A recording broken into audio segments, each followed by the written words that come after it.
Marcus Robinson ripped off his wedding ring and dropped it into his ex-wife's palm like spare change. "Buy yourself something nice, Denise. Maybe a bus ticket back to whatever hole your daddy crawled out of." He laughed. The judge said nothing. His lawyer smiled. His mistress waited in a Mercedes outside. He had won. He had destroyed her. He walked out of that courtroom like a king. But Marcus forgot one thing: when you burn down a woman's house, make sure her father doesn't own the land beneath your feet. And hers did. All of it. Subscribe now and follow this story to the end. Drop your city in the comments. Let me see how far this story travels. The courtroom smelled like old wood and cheap justice. Marcus Dwayne Robinson sat at the defendant's table, adjusting his Brioni tie, watching his wife of 12 years sign away her dignity on a stack of legal papers. His Rolex caught the fluorescent light. $47,000 on his wrist. She was about to walk away with $25,000 total. "Mr. Robinson, you agree to the terms as presented?" "I do, Your Honor." His voice was silk, smooth, practiced. The same voice that had closed billion-dollar deals. The same voice that had whispered lies to his wife for years. Denise didn't look up. She wore a gray dress that looked like something from a thrift store. Her hands trembled as she signed. Marcus leaned toward his lawyer, Clayton Pierce III. "She's crying," Marcus whispered. "Beautiful." "Keep your face neutral," Clayton muttered back. "We're taking everything. At least pretend you're sad about it." Marcus composed his features into something resembling regret. Inside, he was laughing. The divorce had dragged on for 14 months. Denise had initially fought for the house in Buckhead, their vacation home in Martha's Vineyard, and a share of Robinson Capital Management. But Marcus was smarter. He had moved assets into shell companies in the Caymans 3 years ago. He had buried his wealth so deep, not even the IRS could find it. And certainly not a housewife who spent her days gardening and volunteering at homeless shelters.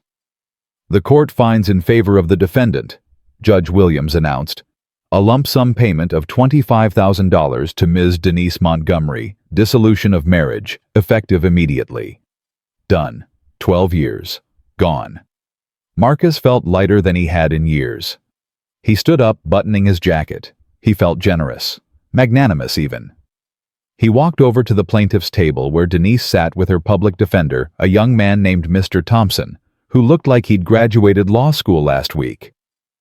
"Denise." She looked up slowly. Her eyes were dry. That surprised him. He'd expected tears snot the whole performance. Instead, her brown eyes were clear, almost glassy.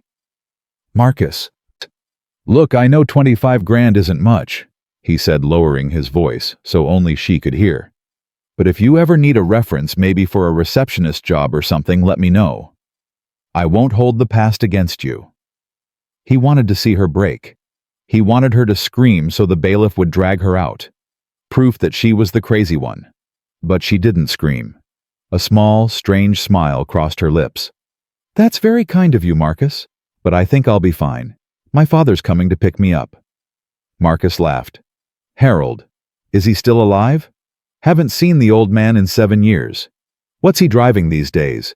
Still that beat-up Camry?" Denise didn't answer. She gathered her purse and walked away, her heels clicking on the marble floor. Marcus watched her go. He felt a surge of pity. She was going back to nothing. Back to whatever middle-class existence she'd crawled out of when he'd made the mistake of marrying her. She was no longer his problem. He turned to Clayton. "Drinks on me. Most expensive bourbon they have." "You're the boss." Clayton grinned. "You legally robbed her, Marcus. It was a masterclass." They walked out of the Fulton County Courthouse into the blinding Atlanta sun, laughing like conquering kings. Marcus checked his Rolex. 2 o'clock. By 5 he'd be drunk. By 8 he'd be with Jasmine. Life was perfect. The celebration took place at the Apex, an exclusive rooftop bar in Midtown Atlanta, where a single cocktail cost more than Denise's entire settlement check. Marcus sat in a leather booth, the city skyline sprawling beneath him like a kingdom he'd conquered. Jasmine Taylor was next to him, her hand resting possessively on his thigh. She was 29, hungry, ambitious, everything Denise wasn't. "So it's really done?" Jasmine asked, sipping champagne. "She's gone. Signed, sealed, delivered." Marcus clinked his glass against hers. "I keep the firm, the accounts, the houses. She gets bus fare back to wherever her daddy lives." "You're so bad," Jasmine giggled. "But what about her dad? You said he was weird." Marcus waved a dismissive hand. "Harold Montgomery, ghost of a man. When we got married, he showed up in a suit from 1975. Didn't say 10 words the whole night. Denise said he was a retired logistics consultant, which is code for truck driver." He took a long sip of 30-year bourbon. "I ran a background check on him years ago. Nothing. No assets, no credit history worth mentioning. The man's practically invisible." He laughed. "She's going back to nothing." "I need to make a quick call," Marcus said, standing. "Make sure the acquisition went through. I want to buy you that bracelet we saw at Tiffany's." Jasmine squealed with delight. Marcus walked to the quieter terrace, pulling out his phone. He dialed his CFO, Lewis. "Lewis, update on the Meridian merger." Silence. "Lewis." "Marcus." Lewis's voice was shaking. "Where are you?" "I'm celebrating." "Where do you think? Did we close the deal?" "Marcus, you need to come to the office. Now." "I'm not coming in today. I just finalized my divorce. Handle it." "I can't handle this." Lewis's voice cracked. "Security is here. They're escorting us out." Marcus frowned. "What are you talking about? Who's escorting you out? I own that building." "No." Lewis's voice dropped to a whisper. "You don't. We just got a notice. The lease was terminated effective 1 hour ago. And Marcus, the accounts." "What about the accounts?" "They're frozen. All of them. Even the Caymans." Marcus gripped the balcony railing. His knuckles turned white. "That's impossible. Those accounts are ghosted. No one knows they exist." "Someone knows." Lewis was almost crying now. "Marcus, the FBI is here. They have a warrant. Corporate embezzlement. Wire fraud. The whole thing." Marcus hung up. The city noise below seemed to roar up at him, mocking. He turned back to the table. Jasmine was staring at her phone, frowning. "Marcus, my card just got declined for the second round." She looked up. "And why is your face on the news?" Marcus looked at the massive TV screen above the bar. The headline scrolled in red, "Robinson Capital CEO wanted in massive fraud scheme." His mugshot, no, his headshot from last year's gala, stared back at him. "We have to go," Marcus said, grabbing Jasmine's arm. "Get off me." She pulled away, her eyes suddenly cold. "You're wanted. You said you were untouchable. It's a mistake, a glitch. I'm not going down for you." She grabbed her purse and bolted for the elevator. Marcus stood alone in the middle of the rooftop bar. The staff whispered. The manager reached for his phone. Panic, cold and sharp, pierced his chest. He needed to get to his safe. Emergency cash. Second passport. The penthouse. He ran for the stairs. Marcus didn't take a taxi. He couldn't risk being recognized. He took Marta, sweating in his $5,000 suit, surrounded by the very people he usually looked down upon. He kept his head low, heart pounding. He reached his building in Buckhead, a fortress of glass and steel. $20 million of real estate. The doorman, a man named Charles, stood at the entrance. Marcus had tipped him generously for years. "Charles let me through the back." Charles didn't move. "Charles, did you hear me?" "I can't let you in, Mr. Robinson." Charles's face was stone. "Building management received a foreclosure notice an hour ago. The locks have been changed. Also, the police are upstairs executing a search warrant." "Foreclosure." Marcus's voice cracked. "I paid for that penthouse in cash. Who's doing this?" The new owner left this for you." Charles reached into his podium and pulled out a thick cream envelope, sealed with gold wax. Marcus snatched it. His hands shook as he tore it open. Inside was a single piece of heavy cardstock, not a legal notice, not a warrant, a handwritten note in elegant cursive. "Every king needs a castle, Marcus. But you forgot the land the castle sits on must be rented, and the rent is due." No signature. But at the bottom, embossed in gold, a small crest, a golden key on a black field. Marcus stared at it. He had seen that symbol before. His wedding day. 7 years ago. Harold Montgomery standing in the back of the church, silent as a shadow.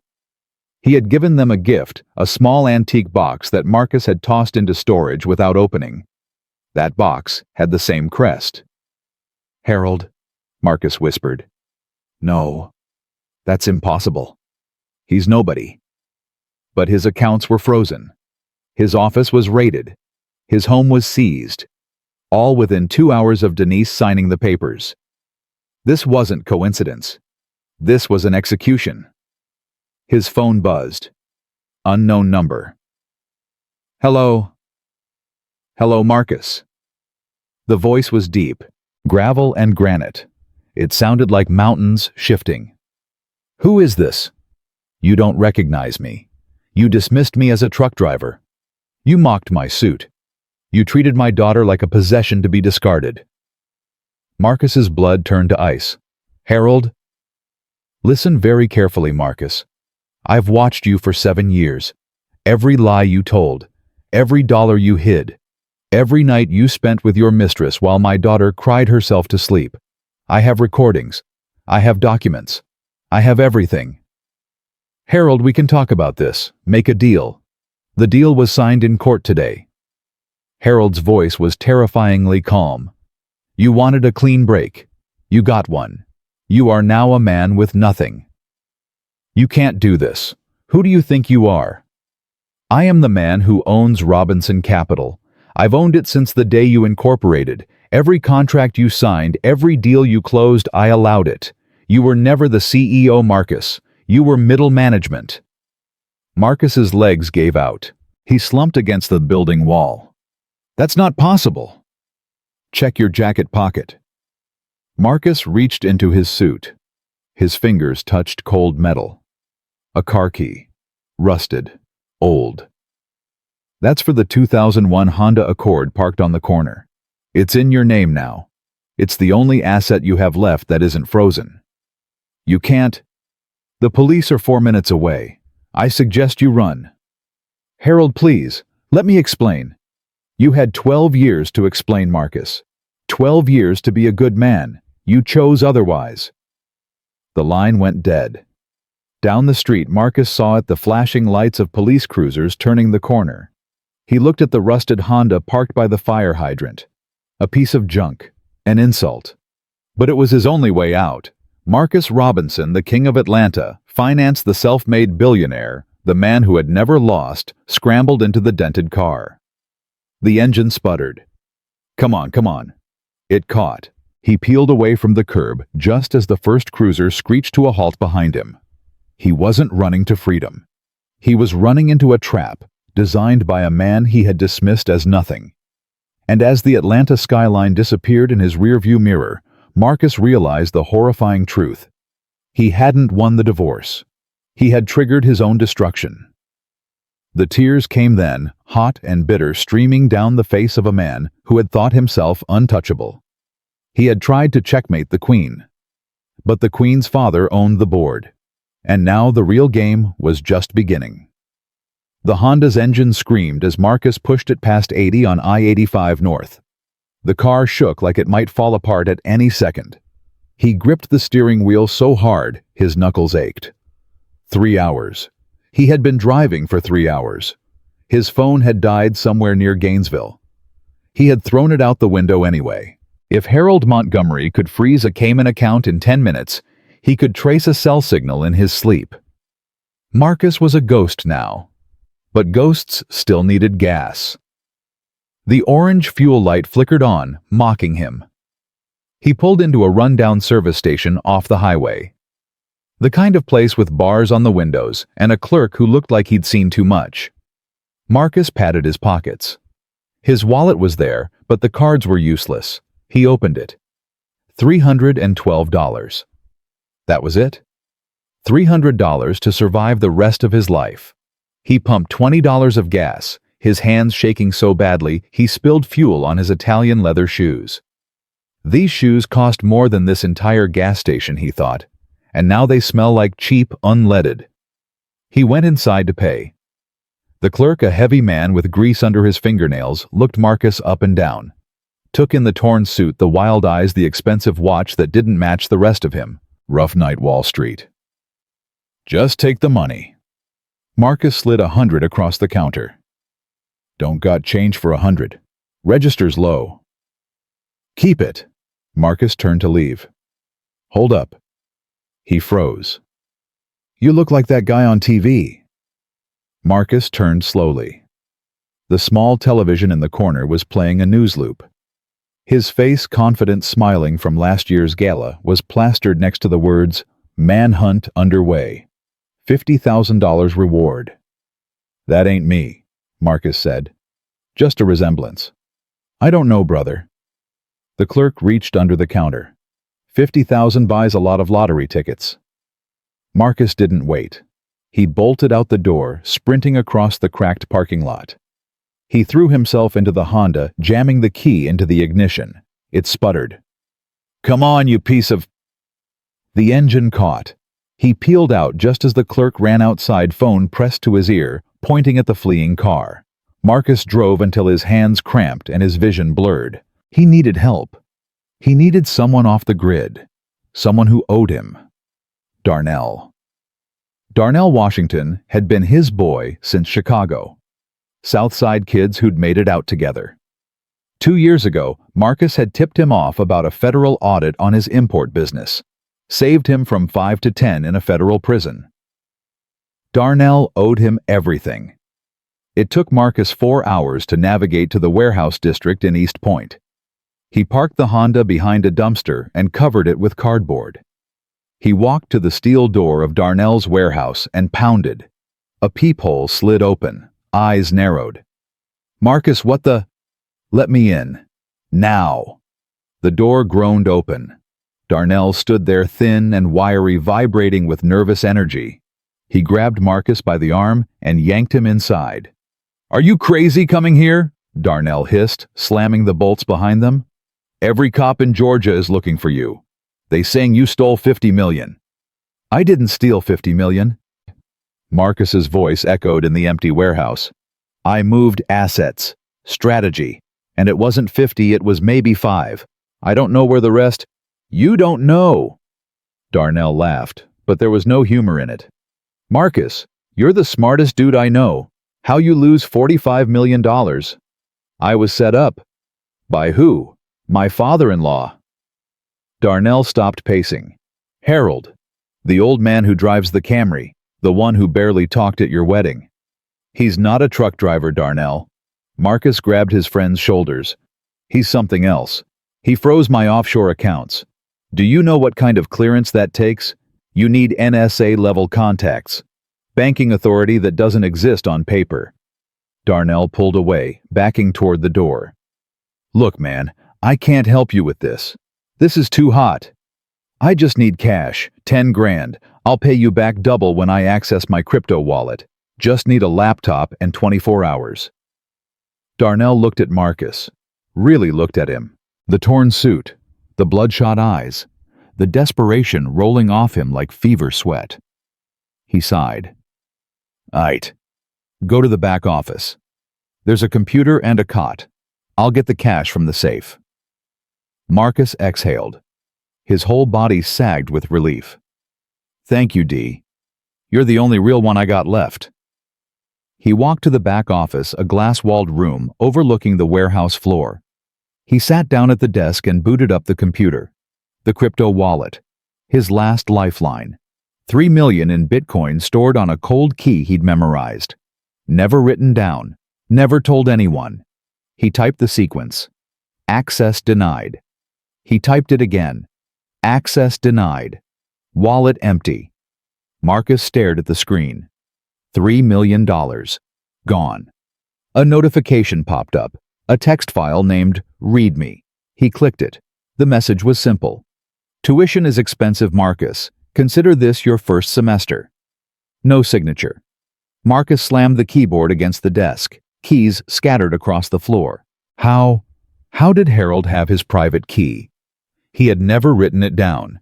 He had never told. He looked through the glass wall. Darnell was on his phone, talking fast, pointing toward the office. He wasn't opening a safe. He was making a call.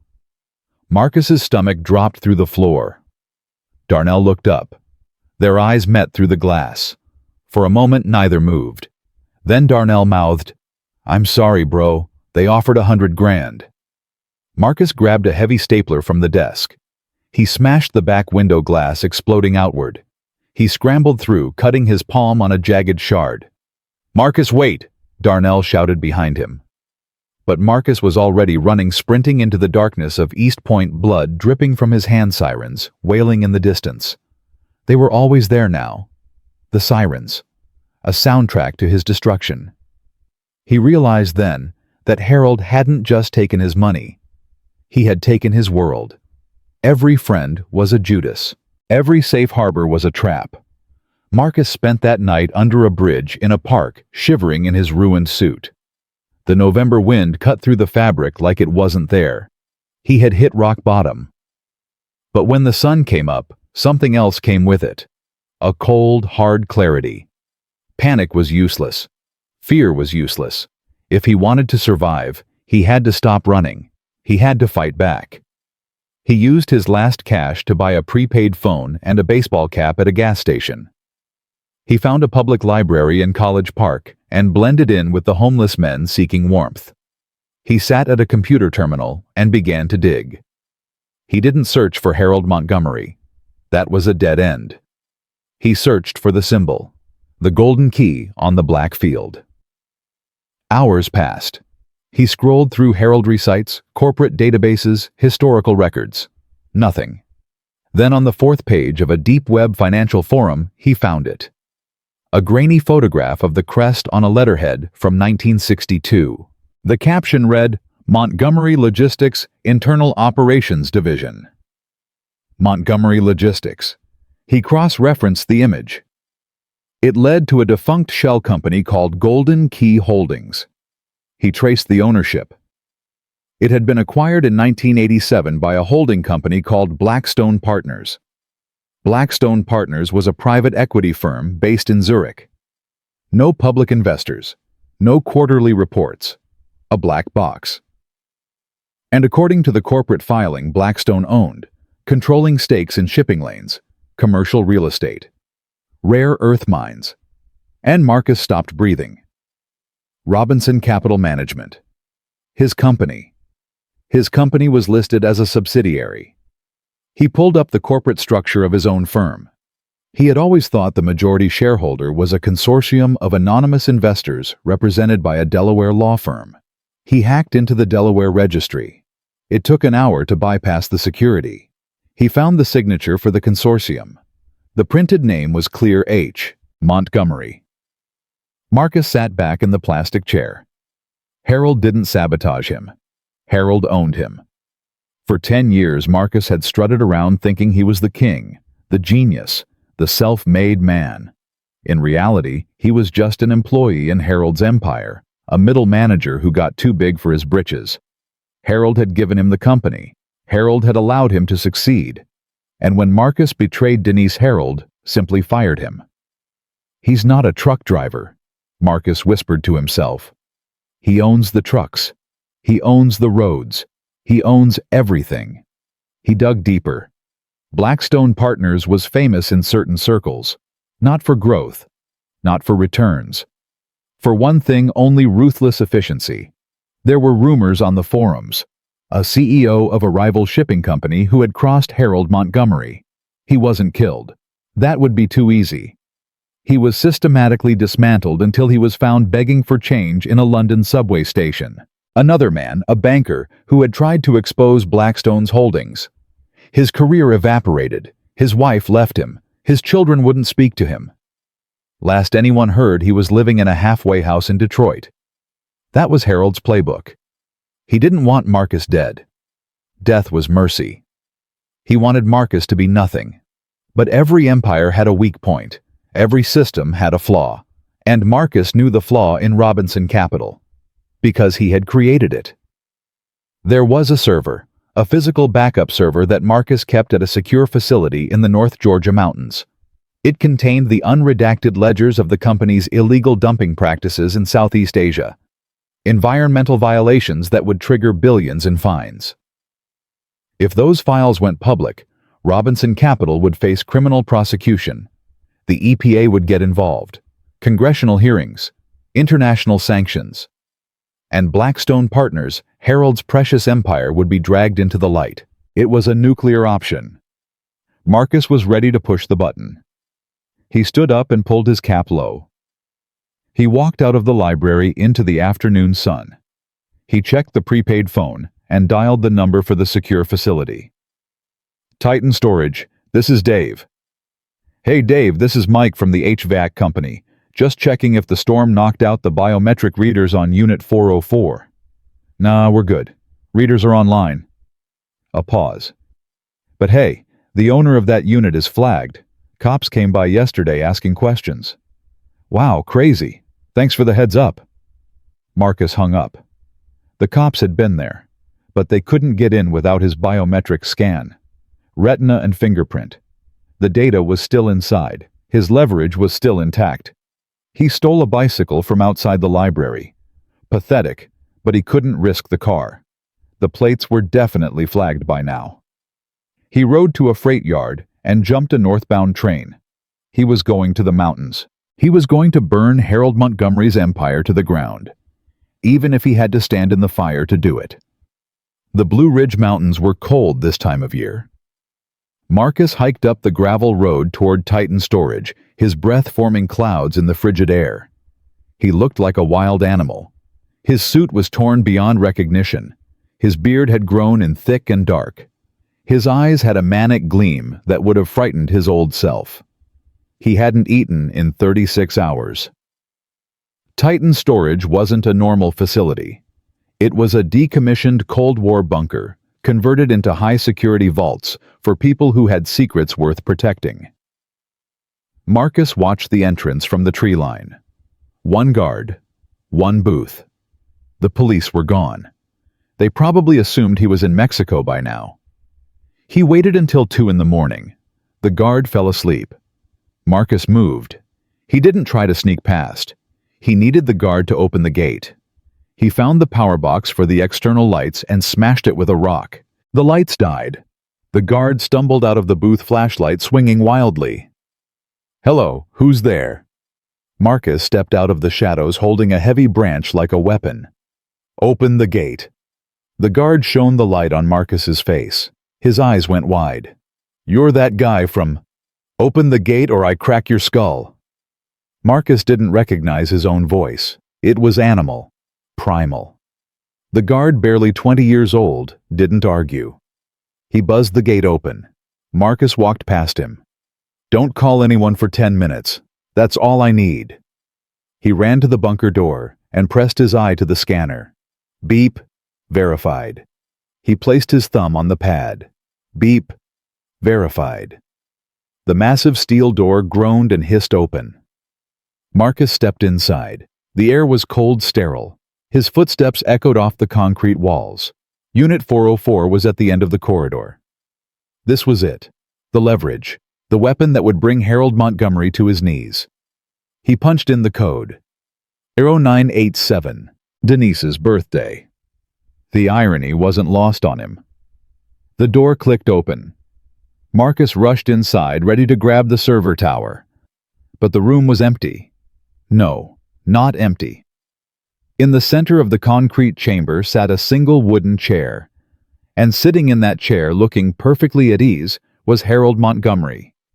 He wasn't wearing his faded flannel anymore. He wore a 3-piece charcoal suit that fit him like armor.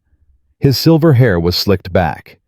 In his hand he held a cane with a golden key for a handle. Standing behind him, arms crossed, was Denise. She didn't look like the crying woman from the courtroom. She wore a white power suit. Her hair was pulled back in a sharp ponytail. She looked taller, stronger. She looked like a queen. "Hello, Marcus," Harold said, his voice echoing off the walls. "We were wondering when you'd show up. Denise bet on yesterday. I said you'd take the scenic route." Marcus stood frozen in the doorway. "Where is it?"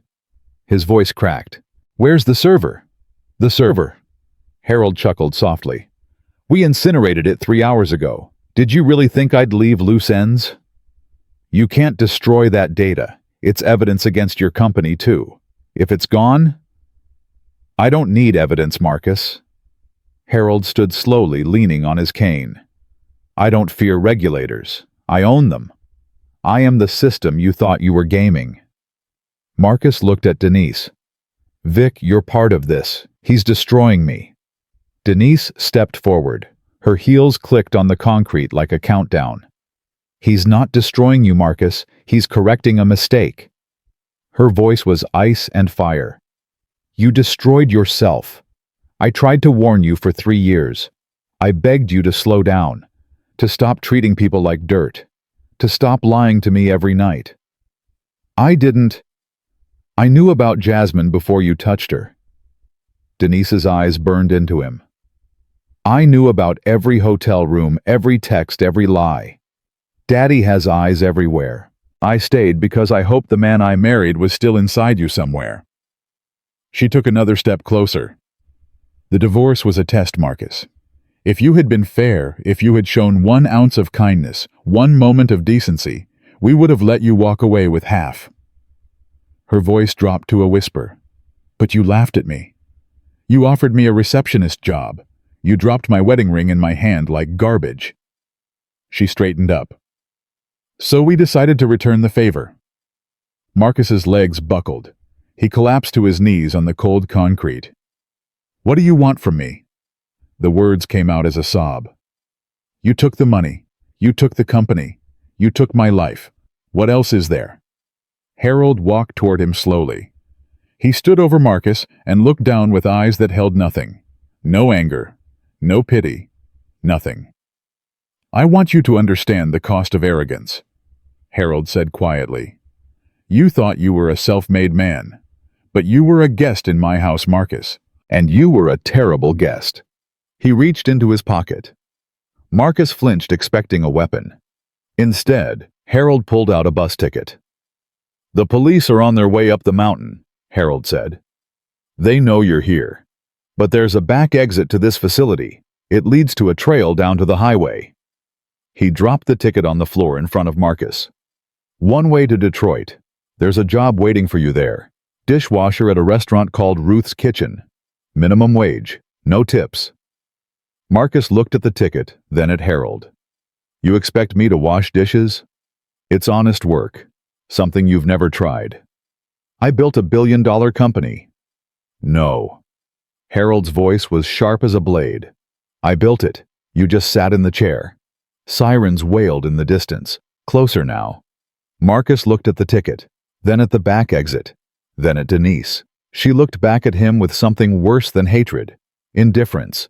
He didn't exist to her anymore. Marcus Robinson snatched the ticket from the floor. He scrambled to his feet. He didn't say goodbye. He didn't look back. He ran toward the back exit, disappearing into the dark mountain woods like a wounded animal fleeing a predator. Harold watched him go. "Are you all right, sweetheart?" Denise brushed an invisible speck from her lapel. When she smiled, it was a smile that matched her father's. Dangerous, patient, victorious. "I'm fine, Daddy." She checked her watch. "I have a board meeting in New York in 14 hours. Shall we take the jet? Lead the way." They walked out of the bunker as the first police cruiser screeched to a halt at the gate. But they were already gone. Ghosts in the machine, leaving Marcus to face a fate far worse than prison. Irrelevance. The Greyhound bus smelled like diesel and broken dreams. Marcus sat in the back row, forehead pressed against the cold glass, watching the Georgia mountains fade into the flat emptiness of Alabama, then Mississippi, then the endless gray of the Midwest. His suit was destroyed.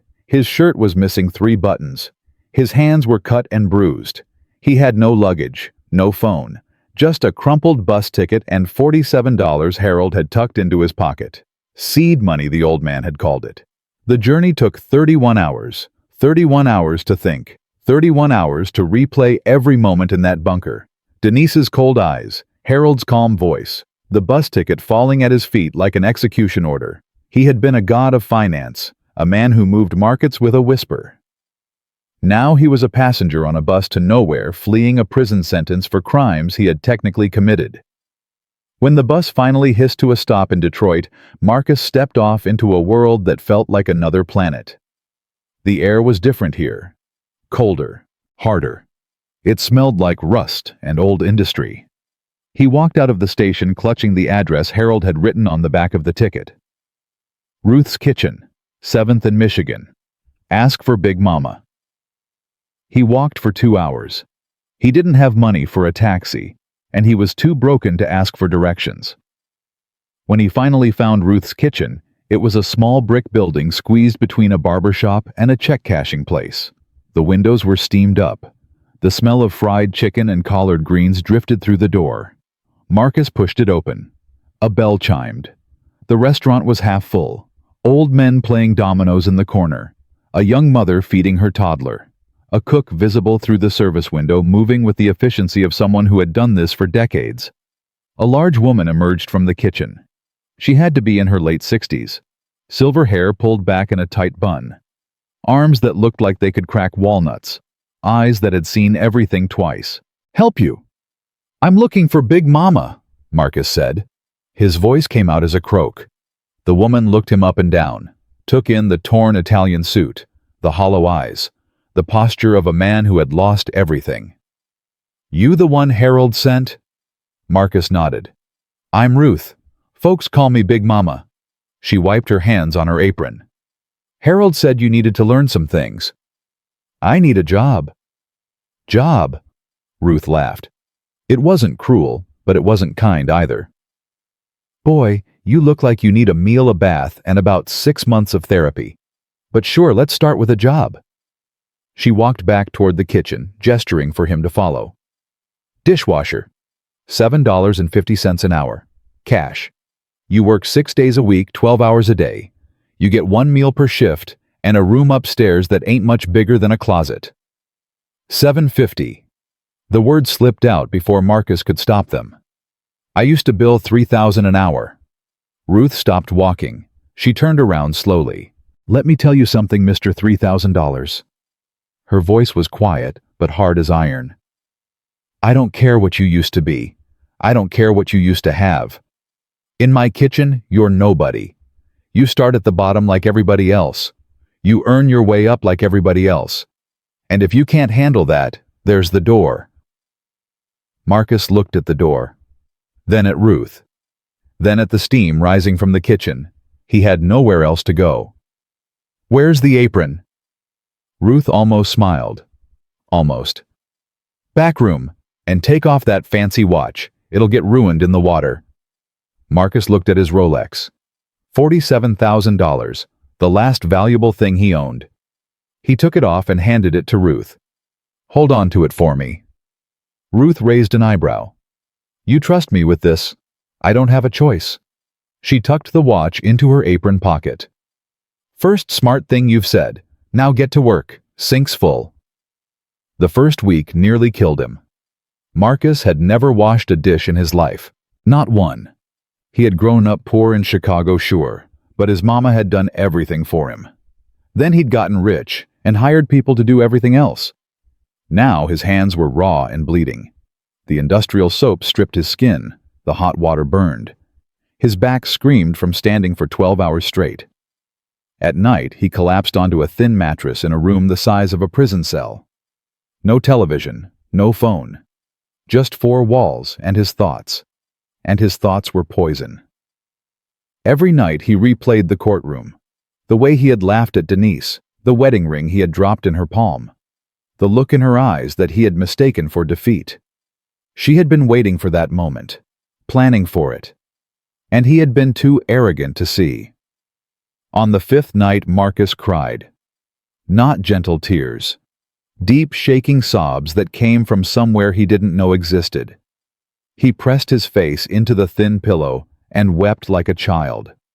He wept for his money, his power, his reputation.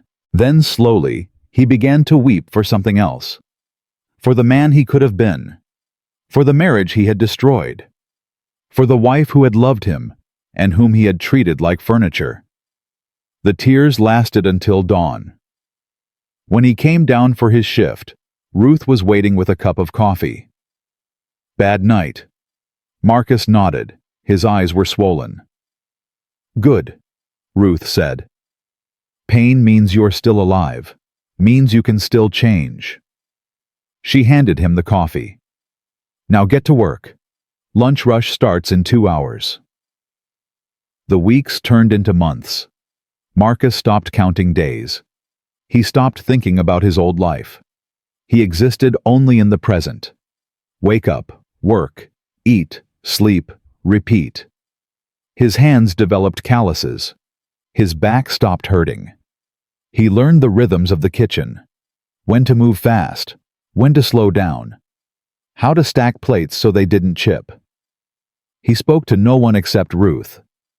The other workers kept their distance. They knew he was hiding from something, and in this neighborhood that meant you didn't ask questions. But Ruth talked to him. Every night after closing, she would sit at the counter with a cup of tea and a plate of whatever hadn't sold. At first, Marcus just listened. Ruth told him about growing up in Mississippi, about the civil rights marches she had survived, about her husband who had died in Vietnam, and the son who had died in the streets. "Life takes everything from you," Ruth said one night. "That's what it does. The question is what you do when you got nothing left." "What did you do?" Marcus asked. "I built this place." Ruth gestured at the restaurant. "Brick by brick, dollar by dollar. Took me 20 years, but I did it honest, and that's something no one can take from me." Marcus stared at his reflection in the stainless steel counter. He didn't recognize himself anymore. "I don't know how to be honest," he admitted. "I've been lying since I was 14 years old. Lied my way into college. Lied my way into business. Lied to my wife every day of our marriage." "Lying's easy," Ruth said. "That's why everybody does it. Truth is hard. But hard things build strong people." She stood up and collected her cup. "You got potential, Marcus. I can see it. But potential don't mean nothing if you don't use it right. You used yours to cheat people. Now you got to decide what you're going to use it for next." She walked toward the stairs. "Get some sleep. Tomorrow's Sunday. Church crowd comes in early and they don't tip worth a damn." 3 months in, something changed. Marcus was washing dishes when he heard raised voices in the dining room. He looked through the service window. A young man, maybe 19, was standing at the register. He was waving a gun. "Open it!" the kid shouted. His hands were shaking. "Open the register right now!" The waitress, a young woman named Tamika, was frozen behind the counter. Her eyes were wide with terror. Marcus's first instinct was to hide. Stay in the kitchen. Let someone else handle it. But Ruth wasn't there. She had gone to the bank, and the kid's gun was pointed at Tamika's face. Marcus put down the dish he was holding. He walked out of the kitchen slowly, his hands raised. Hey, young blood, look at me." The kid spun around, gun swinging toward Marcus. "Stay back, I'll shoot you." "I know you will." Marcus kept his voice calm, steady. "But you don't want to. I can see it in your eyes. You're scared. You're hungry. You're desperate. I've been all three. You don't know nothing about me. I know you're wearing shoes with holes in them. I know that jacket doesn't fit because it belonged to someone bigger. I know you haven't eaten in at least 2 days because your hands are shaking too hard to hold that gun straight." The kid's eyes flickered. Uncertainty. "How much do you need?" Marcus asked. "What? How much do you need to fix whatever problem you're trying to fix? 100? 200? "I need 500. The kid's voice cracked. "My sister's sick. Medicine costs money. We don't got insurance." Marcus reached slowly into his pocket. He pulled out a crumpled wad of bills. His tips from the past 3 months. Everything he had saved. He counted it out. $462. It's everything I have. Take it. But put the gun down first. The kid stared at the money. His gun wavered. Why would you do that? You don't know me. Because someone gave me a second chance when I didn't deserve one. I figure it's time to pass it along. Silence stretched between them. Then slowly the kid lowered the gun. His shoulders started to shake. Tears streamed down his face. I'm sorry. I'm so sorry. I didn't want to do this. I just didn't know what else. Marcus stepped forward and took the gun gently from his hands. He set it on the counter. Then he handed the kid the money. Go take care of your sister, and when she's better you come back here. I'll make sure you get a job. The kid looked at the money, then at Marcus. Something shifted in his eyes. Thank you. Thank you, mister. He ran out the door. Tamika was still frozen behind the counter. Why did you do that? He could have killed you. Marcus looked at the door the kid had disappeared through. Because I used to be him, he said quietly. Just wearing a better suit. That night, Ruth came to his room. She didn't knock. She just opened the door and stood there with her arms crossed. Tamika told me what happened. Marcus sat up on his mattress. I'm sorry. I probably should have called the police. You gave that boy every dollar you had. He needed it more than I did. Ruth stared at him for a long moment. Her expression was unreadable. Then she pulled something from her apron pocket. His Rolex.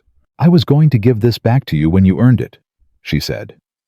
Figured it would take a year, maybe 2. She tossed it onto the bed. You earned it tonight. Marcus picked up the watch. It felt heavier than he remembered. I don't think I want it anymore. Ruth raised an eyebrow. It's worth $40,000. I know. Marcus set the watch on the windowsill. But I didn't earn that watch. I stole it. Not with a gun, but with lies and manipulation and broken promises. This watch represents everything I used to be. He looked up at Ruth. I don't want to be that person anymore. Ruth was quiet for a moment. Then she did something Marcus had never seen her do. She smiled. A real smile. Harold said you might surprise me. I didn't believe him. Marcus froze. You know Harold? Know him. Ruth chuckled. Boy, he's my cousin. Who do you think called me 3 days before you showed up? He told me everything. About Denise. About your company. About what you did and what was done to you. Marcus felt the floor tilt beneath him. You knew this whole time. I knew you were a man who had lost his way. I also knew you might find it again if someone gave you space to look. Ruth leaned against the doorframe. Harold doesn't want you destroyed, Marcus. If he did, you'd be in prison right now. He wants you rebuilt, from the ground up, the right way this time. Why I hurt his daughter, I betrayed his family. You did. And he'll never forgive you for that. But Denise... Ruth paused. Denise still sees something in you. Don't ask me why. That girl has every reason to want you dead. But she told Harold to give you a chance. One chance. This is it. Marcus sat in stunned silence. Denise had asked for this. Denise had saved him. After everything he had done. I don't deserve a second chance. No, you don't. Ruth agreed. But you're getting one anyway. What matters is what you do with it. She turned to leave, then paused. Oh, and Marcus. That kid you helped tonight. His name is Jerome. His mother used to work for me before she got sick. I've been keeping an eye on him. You knew about the robbery. I knew he was desperate. I didn't know he'd go this far. Ruth shook her head. But you handled it better than any cop could have. You saw a broken boy and gave him a bridge instead of a jail cell. That's not the move of a con man. That's the move of someone who's starting to understand. She left, closing the door softly behind her. Marcus sat alone in the silence, staring at the Rolex on the windowsill. $47,000. He picked it up, walked to the window, and opened it. The Detroit night air was cold and sharp. He didn't throw the watch. He didn't need the drama. Instead, he walked downstairs out the back door and found the alley where the homeless gathered around barrel fires. An old man sat against the wall wrapped in a blanket that was more holes than fabric. His hands were shaking from the cold. Marcus crouched down beside him. "Hey, brother, you okay?" The old man looked up with cloudy eyes. "Just cold. Always cold this time of year."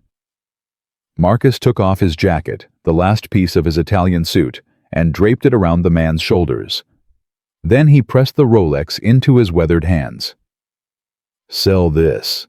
Get yourself somewhere warm. Get some food. It's real. Worth a lot." The old man stared at the watch, then at Marcus. "Why you doing this, son?" Marcus stood up. The cold bit through his thin shirt, but he didn't feel it. "Because I'm learning," he said, "that what you give away is worth more than what you keep." He walked back into the kitchen, back to his sink full of dishes, and got back to work. For the first time in months, he felt something strange in his chest. It took him a moment to recognize it. Peace. 6 months later, Marcus had become someone else entirely. He woke at 5 every morning without an alarm. He ran 3 miles through the Detroit streets before the sun came up. He worked 12-hour shifts without complaint. He had learned to cook, not just wash dishes. Ruth had promoted him to prep cook, then line cook. He was making $11 an hour now. It was the most honest money he had ever earned. Jerome, the kid with the gun, had come back 2 weeks after the robbery. His sister had survived. He got a job washing dishes, Marcus's old position. Now Marcus trained him. "You're not just teaching him to cook," Ruth said one evening, watching Marcus show Jerome how to properly dice an onion. "You're teaching him to believe in himself."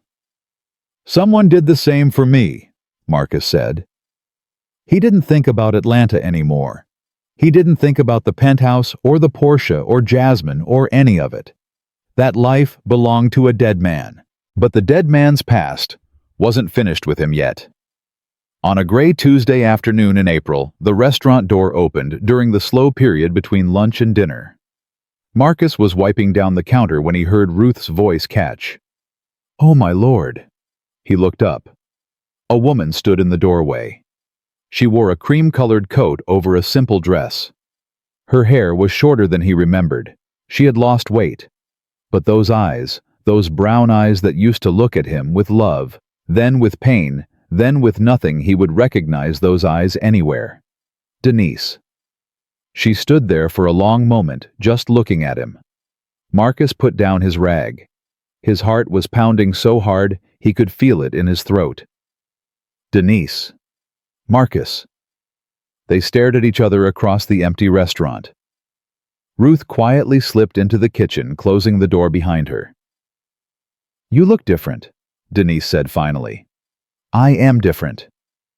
"Are you—" Marcus walked out from behind the counter. He stopped 3 feet away from her, close enough to see the tiny lines around her eyes that hadn't been there before.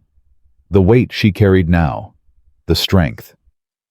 "I don't know what I am anymore," he admitted. "But I know what I was, and I'm sorry. I'm so sorry, Denise, for everything, for the lies, for the betrayal, for treating you like you were nothing when you were the only thing that mattered." His voice broke. "I know sorry doesn't fix anything. I know I can't undo what I did. But I need you to know that I understand now. I understand what I destroyed." Denise didn't move.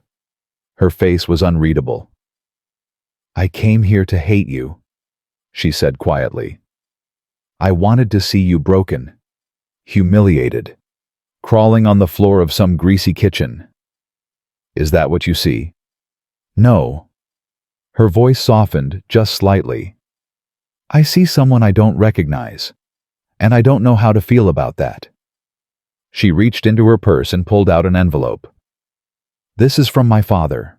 Marcus took it, but didn't open it. "What is it?"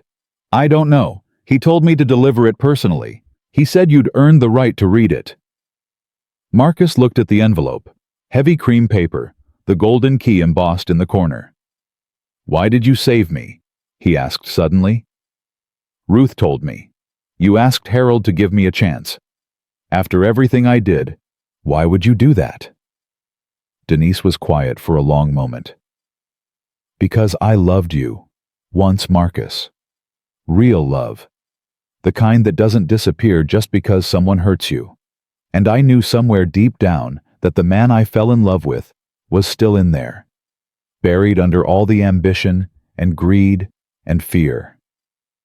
She looked at him with eyes that held neither love nor hate, just truth. "I wanted to know if I was right, or if I had wasted 12 years of my life on a ghost." "And were you right?"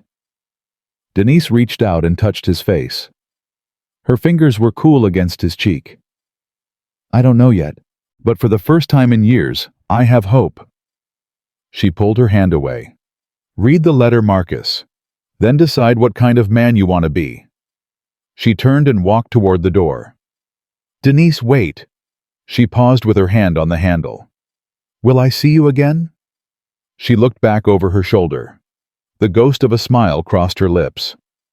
"That depends entirely on you." The door closed behind her. Marcus stood alone in the empty restaurant, holding the envelope that would determine the rest of his life.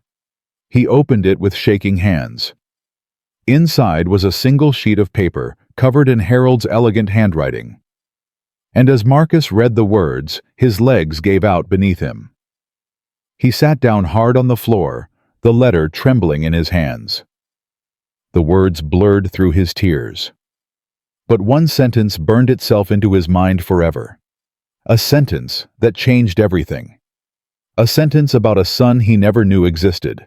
Marcus read the letter 3 times before the words stopped swimming. "You have a son. His name is Harold James Montgomery Robinson. He is 14 months old. He has your eyes and your stubbornness." Denise was pregnant when she signed the divorce papers. She didn't tell you because she knew you would use the child as a weapon. She was right. You would have. But you're not that man anymore. At least that's what Ruth tells me. I've enclosed a photograph. Look at it carefully. Then decide if you want to keep washing dishes or if you're ready to fight for something that matters. Marcus's hands shook as he pulled out the photograph. A little boy. Brown skin. Bright eyes. A smile that could light up a room. His son. He had a son. The tears came before he could stop them. Deep shaking sobs that echoed through the empty restaurant. He pressed the photograph to his chest and wept like he had never wept before. Ruth found him an hour later still sitting on the floor. She didn't say anything. She just sat down beside him, her old knees creaking in protest, and put her arm around his shoulders. "I have a son," Marcus whispered. "I have a son, and I didn't know. I know, baby. She kept him from me. She protected him from you. There's a difference."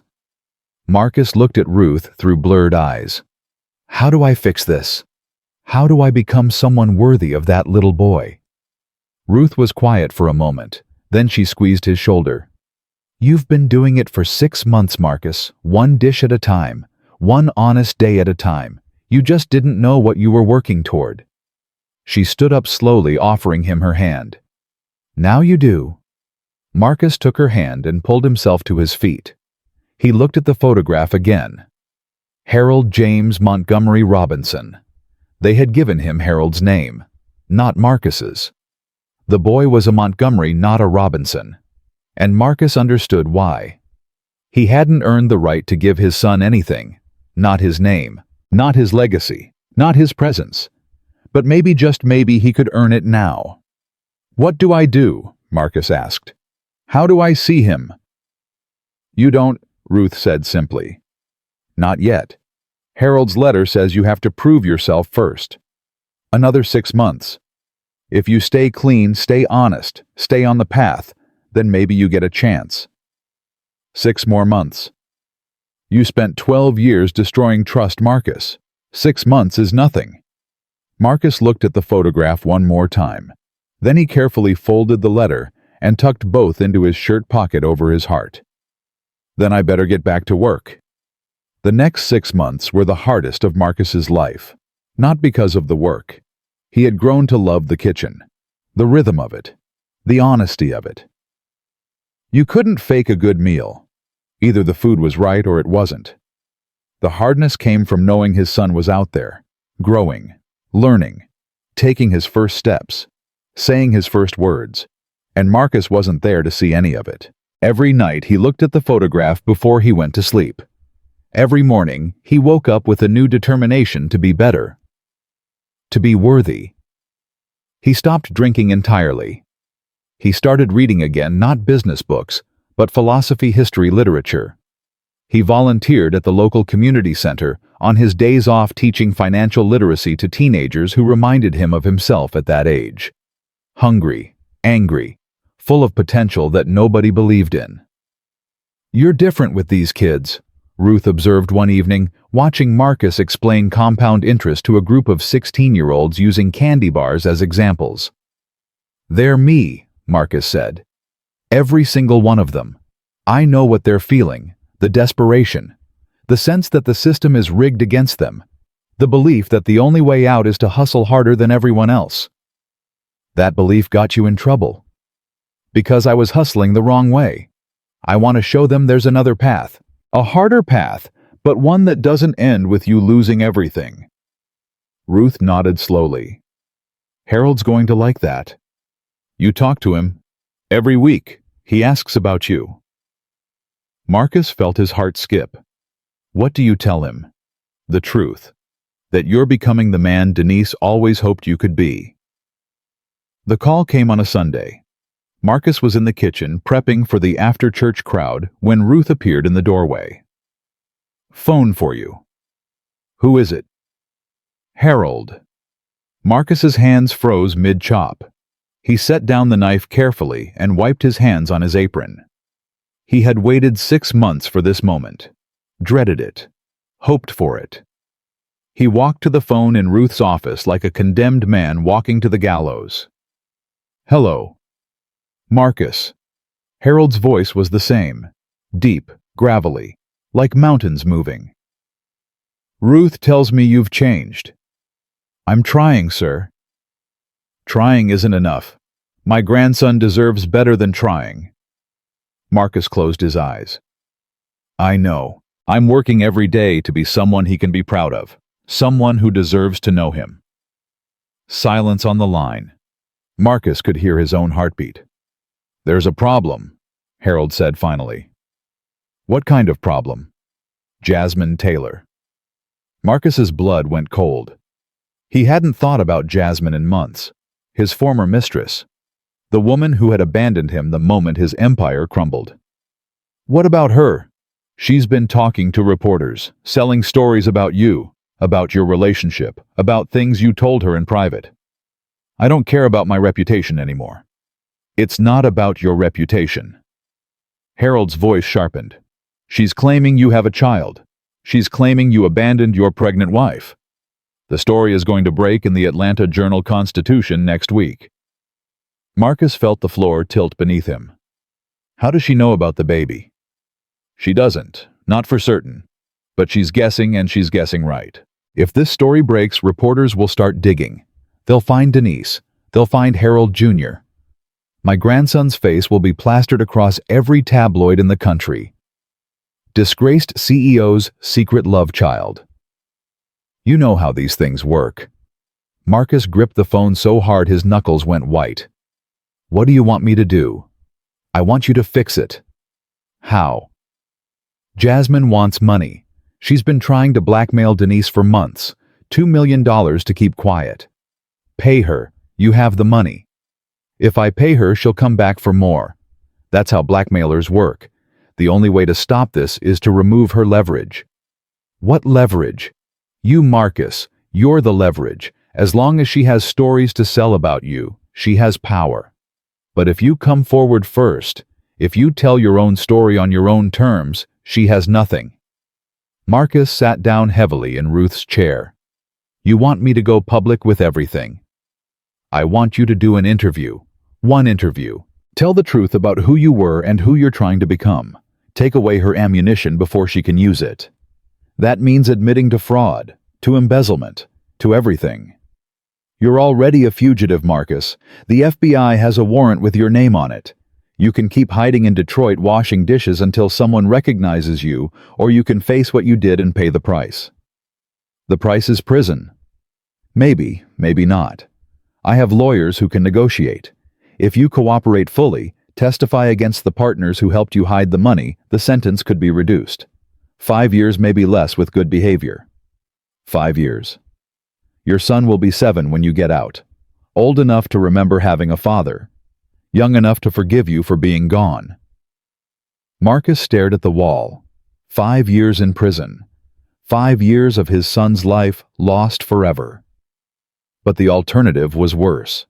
A lifetime of hiding. A lifetime of his son growing up thinking his father was a coward who ran from his mistakes. When do you need my answer?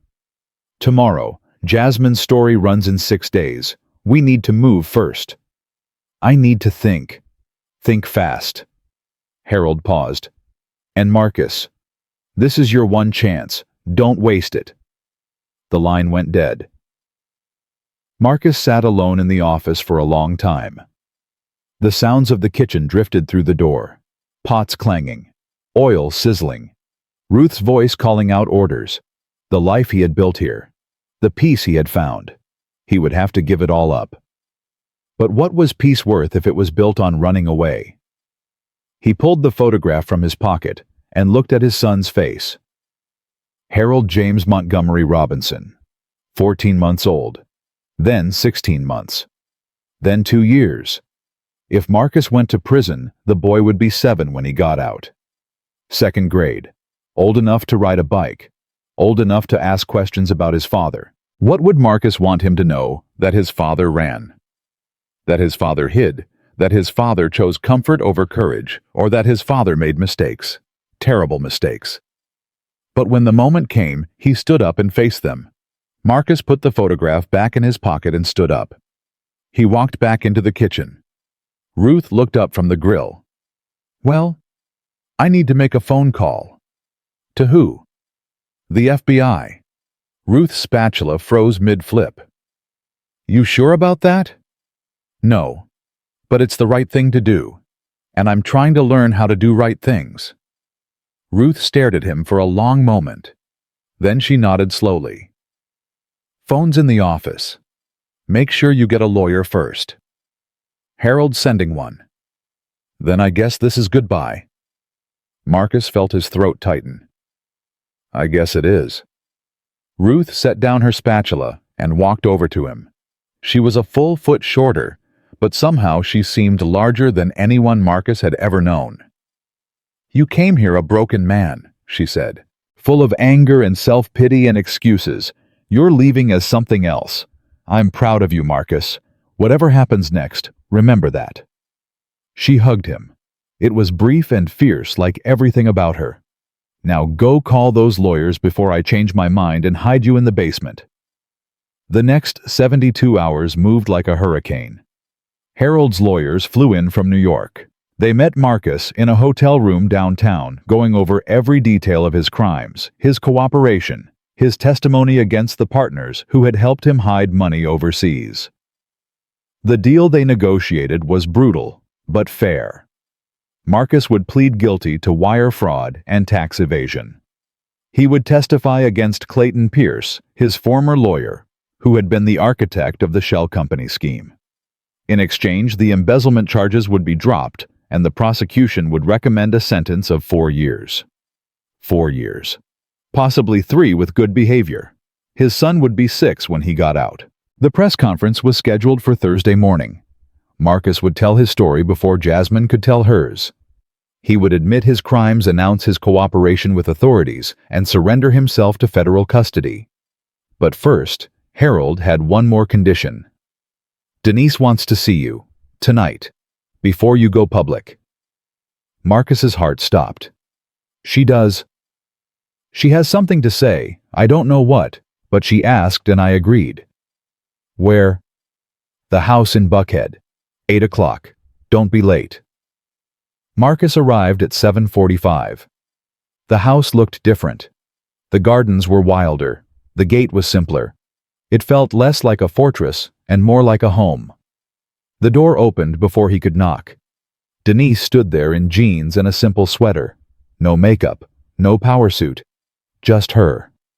You came. Of course I came. She stepped aside to let him in.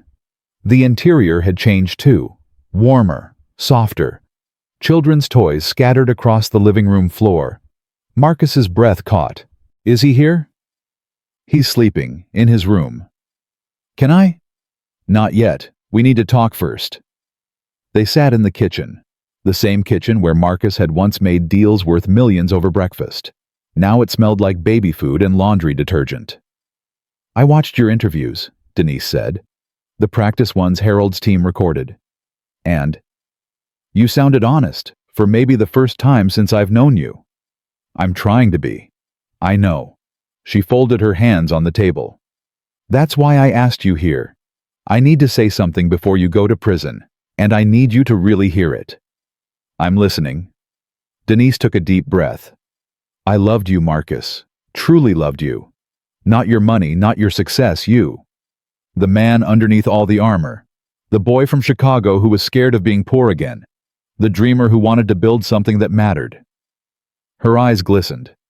I watched you lose yourself year by year. Watched the man I loved disappear into someone I didn't recognize. And I stayed. I stayed because I kept hoping the old you would come back. He didn't? No, he didn't. She wiped her eyes. And when I realized he was gone forever, I made a choice. I decided to protect our son from the man you had become. I told my father everything. I helped plan your downfall. Marcus nodded. He had known this, but hearing her say it still hurt. I don't blame you. Let me finish. Denise's voice was firm. I helped destroy you because I thought you were beyond saving. I thought the only thing left to do was burn everything down and start over. She reached across the table and took his hand. I was wrong. Marcus looked at her hand on his. The touch was electric. Ruth calls me every week. She tells me about the man you're becoming, the dishes you wash, the kids you teach, the way you gave away your last dollar to a stranger. Her grip tightened. That's the man I fell in love with. That's the man I thought was dead. And now I find out he's been in there the whole time, buried under all that fear and ambition. Denise? I'm not saying I forgive you. I don't know if I can. What you did, the lies, the betrayal, the way you treated me in that courtroom, that's not something you just forget. She pulled her hand away. But I'm willing to try. When you get out, I'm willing to see if we can build something new, not what we had, something different, something honest. Marcus felt tears streaming down his face. I don't deserve that. No, you don't. But our son does. He deserves a chance to know his father, the real one, not the one who chased money, the one who chased redemption. She stood up from the table. Come with me. She led him down a hallway he didn't recognize to a door painted with stars and moons. Quietly, she whispered. She opened the door, and there, in a small bed, shaped like a race car, lay the most beautiful thing Marcus had ever seen. Harold James Montgomery Robinson, 2 years old now, bigger than in the photograph, his tiny chest rising and falling with each peaceful breath. Marcus's son. Marcus dropped to his knees beside the bed. He reached out with a trembling hand and touched the boy's cheek. Soft, warm, real. Hey, little man, he whispered. I'm your daddy. I know I haven't been around. I know I don't deserve to be here right now, but I want you to know something. The boy stirred but didn't wake.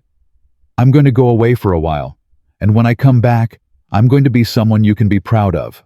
I promise. Whatever it takes, however long it takes, I'm going to earn the right to be your father. He leaned down and kissed his son's forehead. I love you. I don't know if I've earned the right to say that yet, but it's true. I love you more than I've ever loved anything in my life." He stayed there for a long time, watching his son sleep, memorizing every detail of his face. This was what he was going to prison for. This was what he was fighting for. Not money, not power, not reputation. This. Denise touched his shoulder. "It's time." Marcus stood up. He looked at his son one more time. "I'll be back," he whispered. "I promise." They walked back to the front door in silence.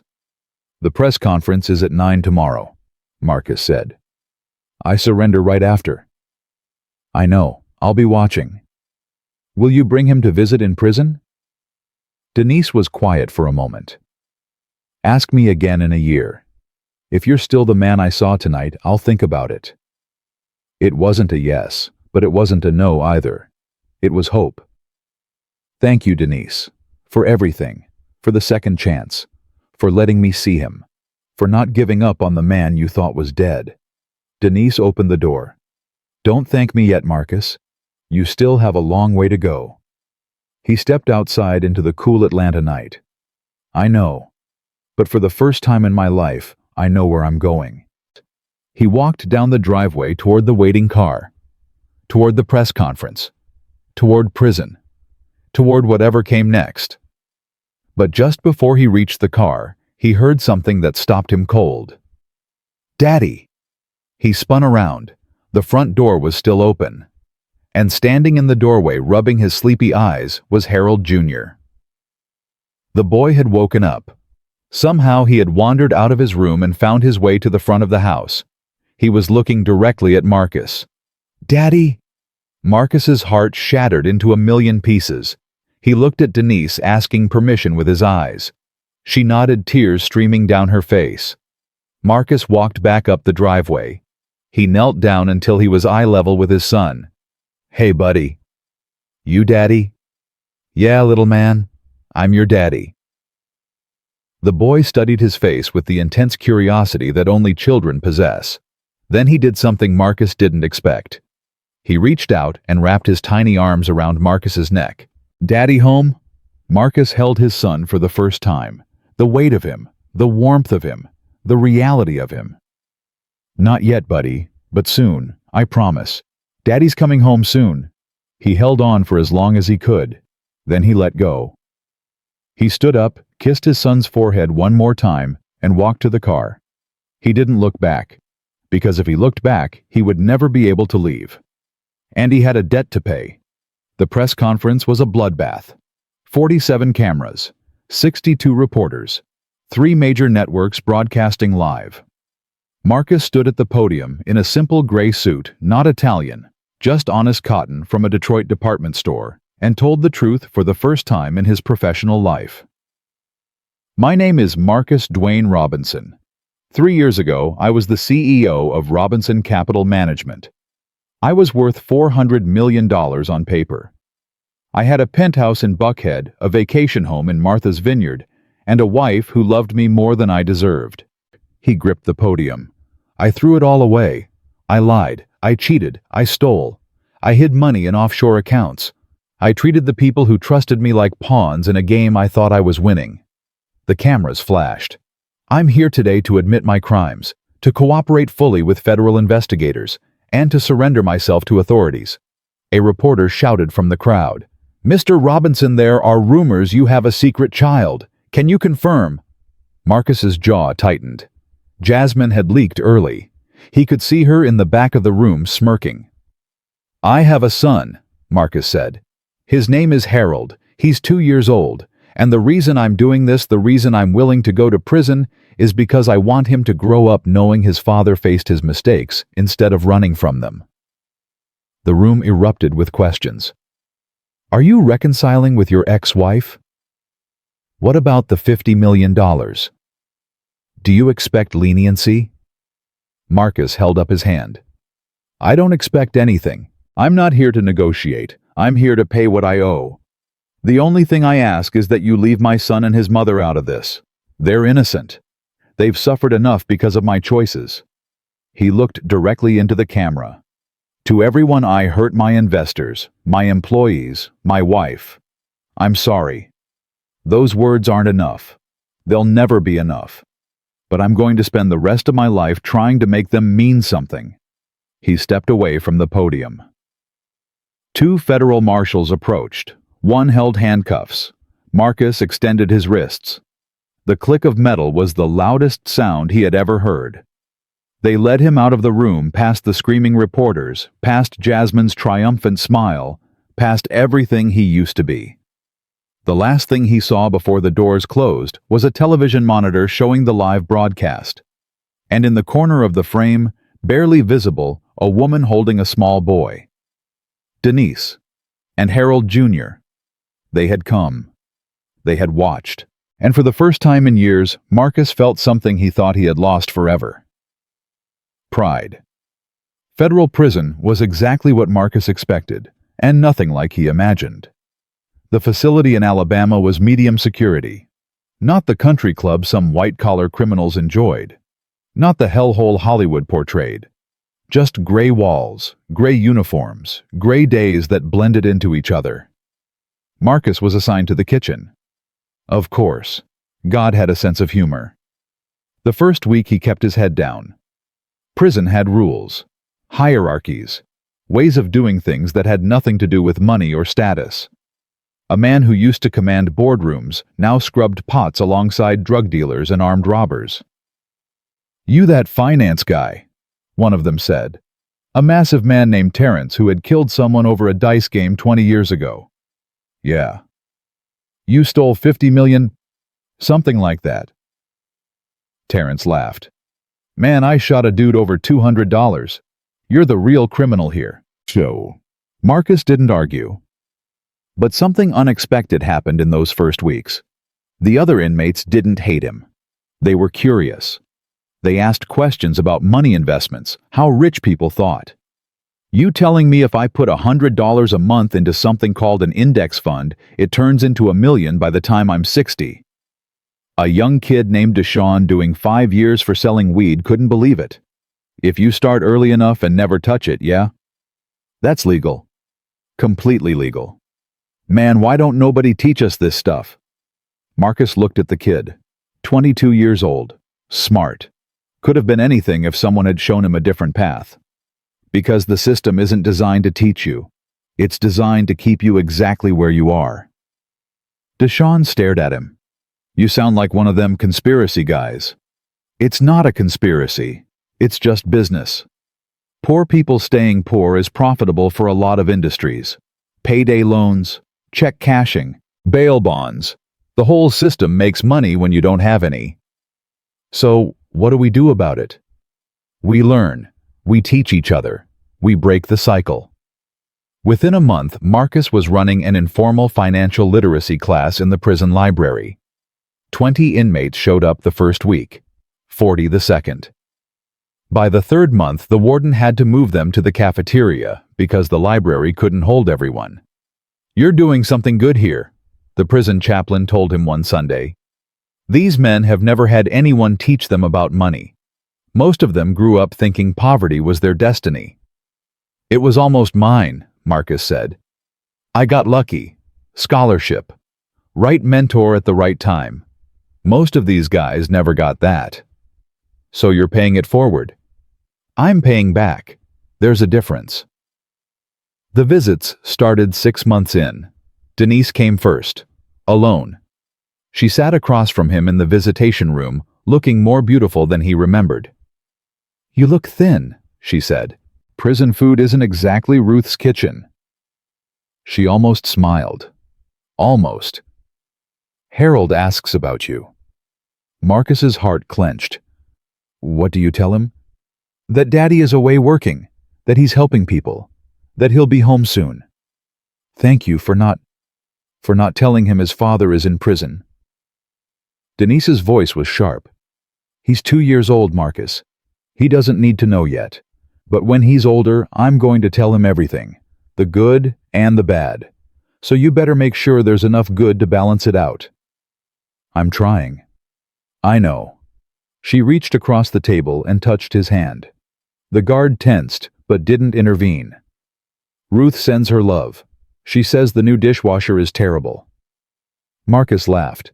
It felt strange. He hadn't laughed in months. Tell her I'll be back to show him how it's done. Denise withdrew her hand. There's something else. Something I wasn't sure I should tell you. What?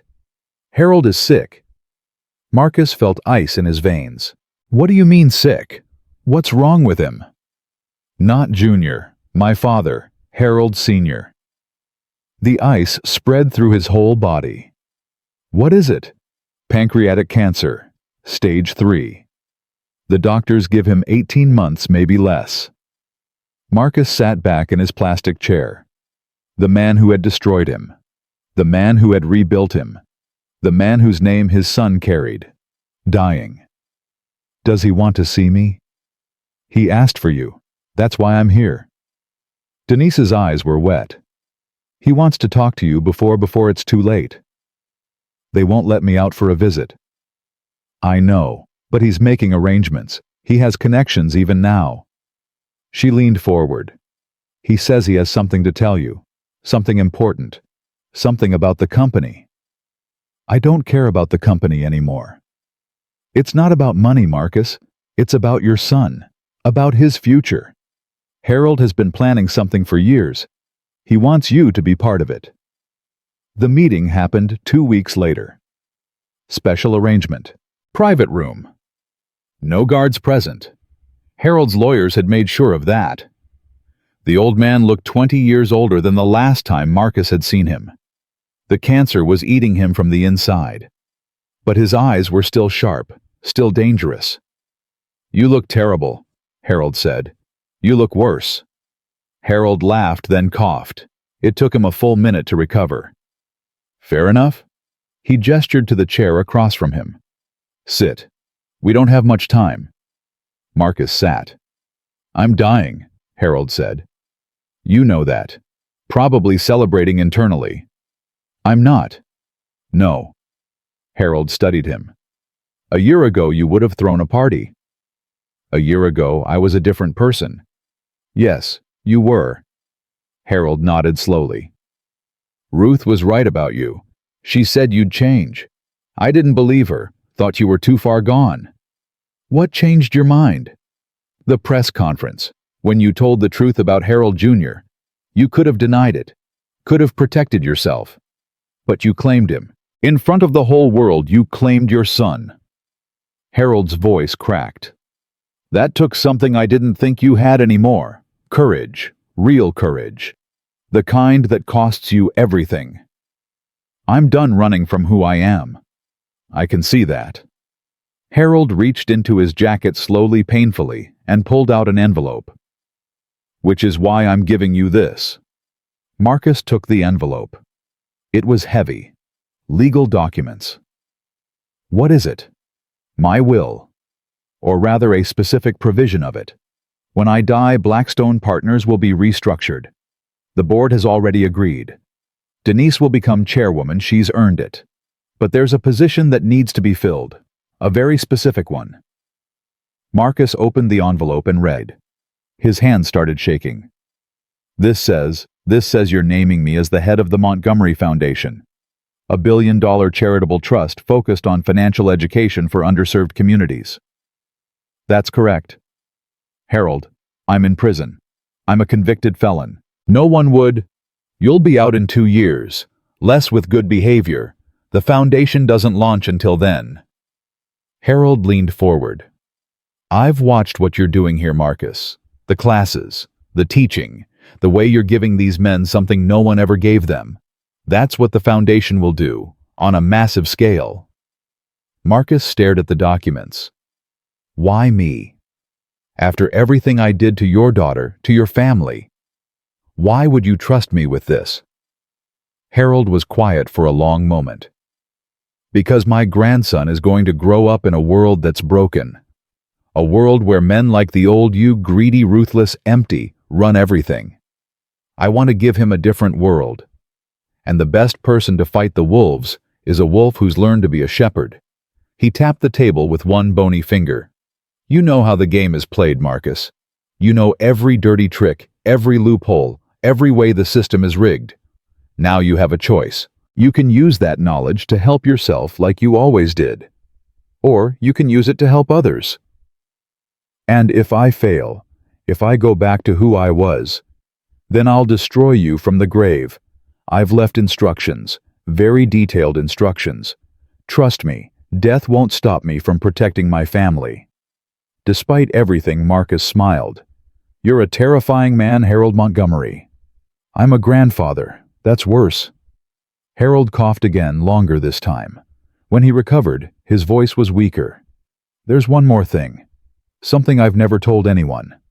Not even Denise." He reached out and gripped Marcus's hand with surprising strength. "You remind me of myself. 60 years ago, I was you. Hungry, ruthless, willing to do anything to escape poverty. I hurt people on my way up. People who trusted me. A woman who loved me." His eyes grew distant. "Her name was Evelyn. She died thinking I didn't love her. But I did. I just didn't know how to show it until it was too late." He looked at Marcus. "Don't make my mistake. Don't wait until it's too late to love the people who matter. Time is the only thing you can't buy back." Marcus squeezed the old man's hand. "I won't waste it." "See that you don't." Harold pulled his hand away and straightened up, becoming the steel-spined patriarch again. "Now get out of here. You have classes to teach and souls to save. And I have lawyers to terrorize before I die." Marcus stood. He looked at the man who had destroyed him, saved him, and was now entrusting him with his legacy. "Thank you, Harold, for everything." "Don't thank me. Prove me right." Harold's eyes were fierce. "That's all the thanks I need." Marcus walked to the door. Before he left, he turned back. "Harold." "What?" "When you see Evelyn again on the other side, tell her you're sorry. I think she'll listen." For the first time since Marcus had known him, Harold's eyes filled with tears.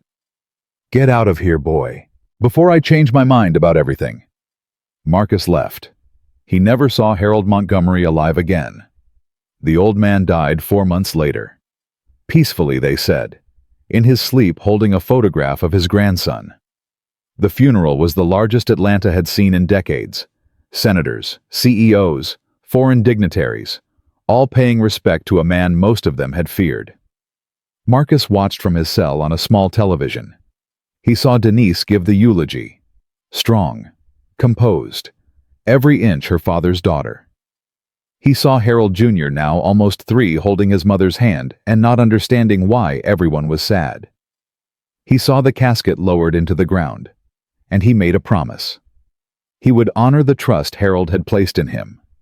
He would build something that mattered. He would be the father his son deserved, whatever it took.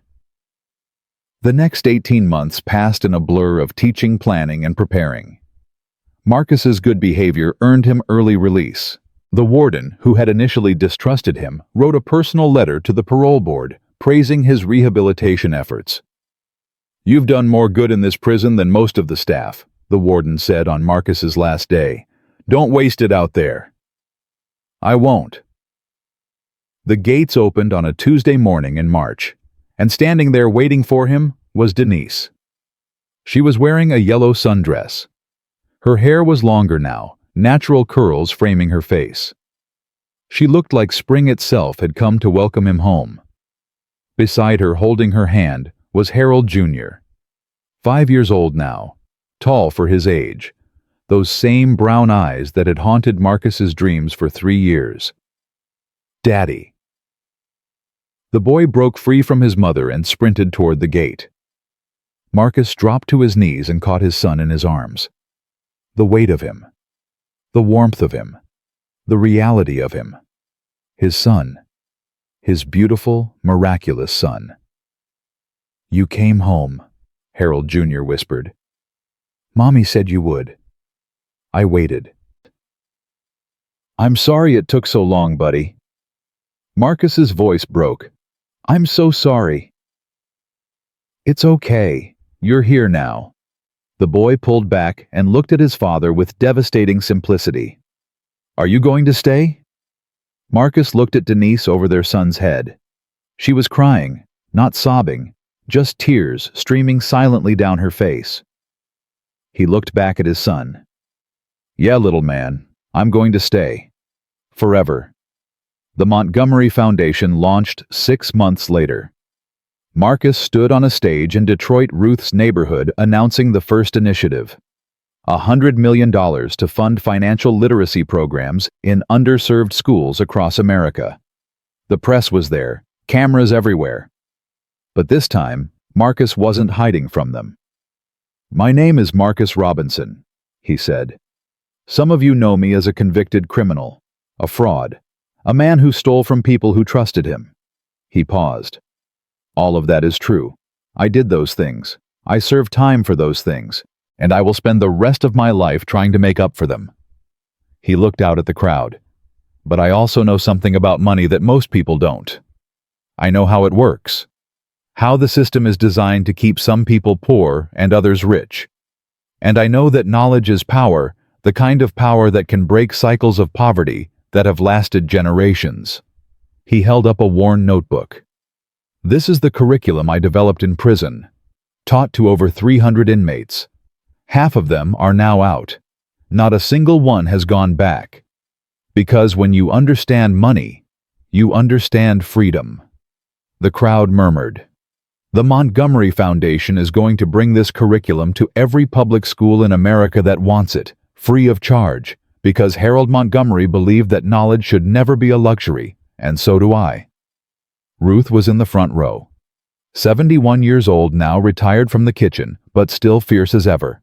She stood up and started clapping. One by one the crowd joined her, and Marcus felt something he had chased his whole life through money and power and status. Purpose. The recovery wasn't a straight line. There were hard days. Days when Marcus felt the old hunger stirring the desire for more, for bigger, for dominance. There were fights with Denise. Old wounds that hadn't fully healed. Trust that had to be rebuilt one brick at a time. There was the world's judgment. People who would never forgive him. Investors who had lost money. Employees who had lost jobs. No amount of good works would erase what he had done to them. But Marcus kept going. He visited Ruth every Sunday. She was slowing down now, her movements careful, her voice softer. You done good, baby, she told him one afternoon sipping tea in her small apartment. Harold would be proud. I hope so. I know so. He told me before he died. She set down her cup. He said you were the only person who ever beat him at his own game. I didn't beat him. He let me think I was winning while he set up the board. No, child. You beat him at the end, when you chose to change. He spent 60 years trying to find someone worthy to carry on his work, CEOs, politicians. Even Denise, though he loved her more than life, none of them had what you have. What's that? The ability to fall all the way down and climb all the way back up. That's rare. That's precious. That's what our people need to see. Someone who looks like them showing them it's possible. She reached out and took his hand. You were lost, Marcus. Now you're found. Don't ever forget which one you'd rather be. The wedding was small. Just family. Ruth. Jerome, the kid who had tried to rob her restaurant and was now running his own catering business. A few friends who had stood by Denise through everything. They held it in Ruth's backyard. June. The roses were blooming. Harold Jr. was the ring bearer. He walked down the aisle with the concentration of a surgeon performing a heart transplant. Don't drop it, don't drop it, don't drop it, he muttered with each step. The guests laughed. Denise cried. Marcus had never loved anyone more. When the minister asked if anyone objected, a bird started singing somewhere in the trees. Ruth declared it was Harold Sr. giving his blessing from heaven. Marcus chose to believe her. I, Marcus Dwayne Robinson, take you, Denise Evelyn Montgomery, to be my lawfully wedded wife, to have and to hold from this day forward, for richer, for poorer. He smiled. We've done both. The guests laughed. in sickness and in health, in good times and bad, until death do us part. He slipped the ring on her finger. I didn't deserve a second chance, he said, going off script. I didn't deserve your forgiveness. I didn't deserve your love. But you gave them to me anyway. And I swear to you in front of everyone who matters, I will never stop trying to be worthy of you. Denise was crying too hard to say her vows. She just grabbed his face and kissed him. The minister shrugged. I guess that's a yes. Everyone cheered, and for one perfect moment, Marcus Robinson, former thief, former prisoner, former ghost, was exactly where he was supposed to be. Home. 10 years later. Marcus stood in front of a congressional committee testifying about financial education reform. His hair was gray now, his face lined with experience, but his voice was strong. In the past decade, he said, the Montgomery Foundation has reached 12 million students. Our graduates are 60% more likely to own homes, 40% less likely to carry credit card debt, and nearly twice as likely to have retirement savings. He looked at the senators. These aren't just statistics. These are lives changed, cycles broken, a generation that's going to build wealth instead of losing it. A senator leaned forward. Mr. Robinson, there are those who say you're not the right messenger for this message, given your history. Marcus nodded. I understand that concern, and they're right to raise it. I did terrible things. I hurt people. I went to prison. He leaned into the microphone. But I also know something that most people in this room don't. I know what it feels like to have nothing. I know what desperation drives people to do. And I know that the line between success and crime is a lot thinner than most people want to admit. He stood up. You can reject me because of my past, but you can't reject the results. This program works. These kids deserve a chance, and I'm going to keep fighting for them whether you approve of me or not. The hearing made national news. The bill passed 3 months later. Financial literacy became a required subject in every public school in America. When the president signed it into law, Marcus was in the room. So was Harold Jr. 15 years old now, tall, smart, already talking about going into nonprofit work. You did it, Dad, the boy whispered. Marcus put his arm around his son. We did it, buddy, all of us. That night, Marcus sat on the porch of their house in Atlanta, not a penthouse, just a normal house in a normal neighborhood, and looked at the stars. Denise came out and sat beside him. You're thinking about the past, she said. Always. Regrets. Marcus considered the question. The money he had lost, the years in prison, the pain he had caused. No, he said finally. If I hadn't fallen, I never would have learned how to get back up. And I never would have understood what really matters. He looked at his wife, at the house where his son was doing homework, at the life he had built from the ashes of his destruction. I used to think success was about winning, about beating everyone else, about having more. He took Denise's hand. Now I know it's about this, about love, about family, about leaving the world a little better than you found it. Denise leaned her head on his shoulder. Harold would be proud. Which one? Both of them. They sat in comfortable silence, watching the stars wheel overhead. Somewhere in the universe, Marcus liked to think Harold Montgomery Sr. was watching, still keeping score, still making sure his investment paid off. And it had. Not in dollars, not in power, not in any currency the old Marcus would have recognized, but in something worth infinitely more. A life redeemed, a family restored, a legacy transformed. Marcus Robinson had won the divorce and smiled, not knowing his wife's father controlled it all. He had lost everything he thought mattered and gained everything that actually did. Because in the end, the greatest victory isn't winning the game. It's learning that some games aren't worth playing, and the real treasure was never the money. It was the chance to become someone worth remembering, someone his son could look up to, someone his wife could trust, Someone his God and Harold Montgomery could finally be proud of. That man had been inside Marcus all along. It just took losing everything to find him. And that made every moment of pain worth it. Every single one.